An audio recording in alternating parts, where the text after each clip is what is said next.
Oh my God, there's way too much stuff. I don't want to clean. Whose is this? I'd rather sit on my couch and do nothing.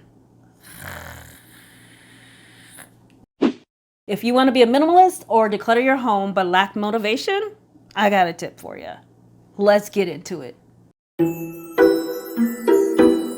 Hello, my name is Tamara Lynette.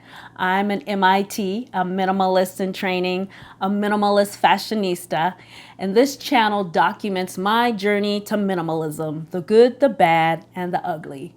I've been on my minimalism journey for a few weeks now, but before I started, I did some research on how to begin. I watched Marie Kondo, Tidying Up, where she had the theory that you go through and pull out everything out of your closets and drawers and put them all on your bed.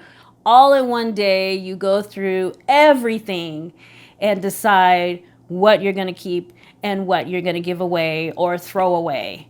Yeah, right. Not only do I not feel like doing that in a month's time, there's no way I'm going to do that in a day. So that idea was scrapped immediately. So then I decided to start with the less is more challenge. And that challenge is through the movie Minimalist, Less is Now. And those guys came up with this challenge where on day 1, you get rid of 1 item. Day 2, you get rid of 2 items. Day 3, 3 items, and so on and so forth. Okay, so that seems simple enough until I got into it.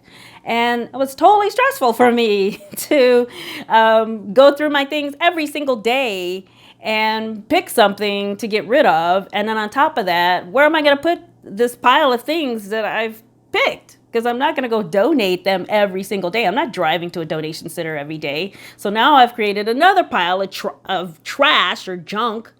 That didn't work. So the hack that works for me is to treat it as if it were a weight loss goal. Let's say your goal was to lose 60 pounds.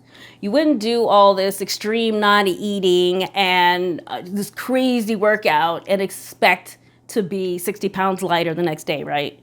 No, you modify what you eat and you slowly start increasing your activity. And then over time, you start seeing results. And those little changes that you make on a regular basis eventually snowball to be big changes until you finally meet your goal. So that's how I'm approaching my journey to minimalism. Every week, I will consistently declutter like a section of my closet, a corner of my apartment, a dresser drawer, a shelf, what have you. The way I see it, it's a marathon and not a sprint. So if it takes me 5 weeks, 6 months, a year and a half, so what? Just find a reasonable pace that works for you and stay consistent. I invite you to go easy on yourself. So this week I decided to declutter a portion of my closet in my second bedroom. Now, my second bedroom is being rented out by a friend of mine, and I did give a tour of my apartment, and if you missed that tour, I have a link in my description so you can check out the tour. So anyway, the majority of the things in that closet, unfortunately, are mine. It has my winter coats, jackets, fancy dresses, workout jackets, workout pants, and workout t-shirts. So I'm just conquering just a portion, a sliver of the closet. Let's take a look.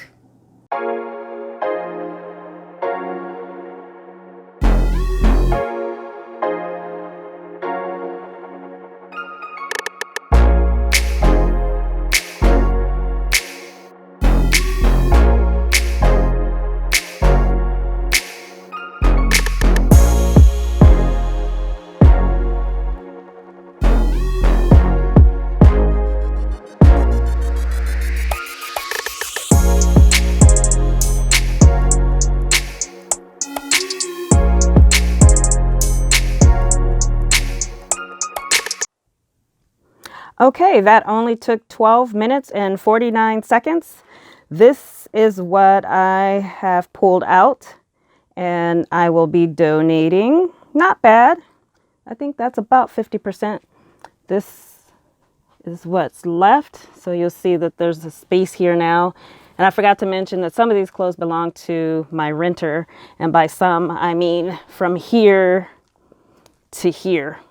So from here to here, everything else in here belongs to me. Just as I was singing my praises for being proud of myself, I noticed that some of my workout clothes, this portion right here, are hanging in his room. So you see all those clothes are his. So I'm going to quickly go through those and see what I want to keep, what I want to donate, and then put those in the closet, which would mean cluttering my closet again. But again, if I do a little bit at a time, eventually I'll chip away and get to where I want to be. So let's go through it.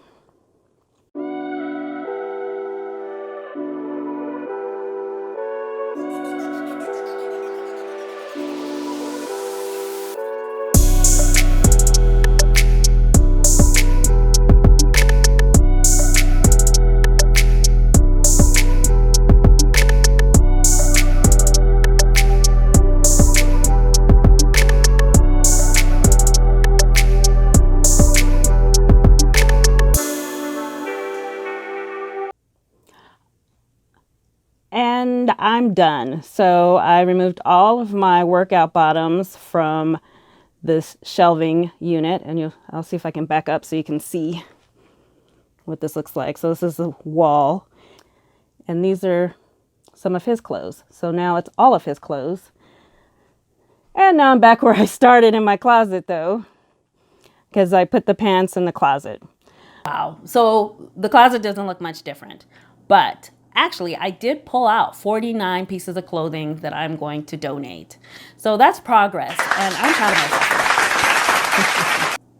Plus, I was able to make room for my workout bottoms in the closet, so now my renter doesn't have to look at my clothes every time he walks into the room. Okay, maybe that's not true because there's still all those shoes and purses and everything on the wall. But okay, he doesn't have to look at those few things when he walks into the room. Baby steps, y'all. I keep telling you, baby steps. So long-term goal for that closet is to eventually consolidate the things in that closet with the things in my master bedroom closet. So in other words, I need to get rid of probably about 80% of the things I have so that everything will fit in only one closet. Mission accomplished. I know I still have a long way to go, but at least I'm going at a pace that is stress-free and easy for me, and one that I can maintain over the long run. I hope you found this helpful, and in the meantime, I will see you next time with less stuff.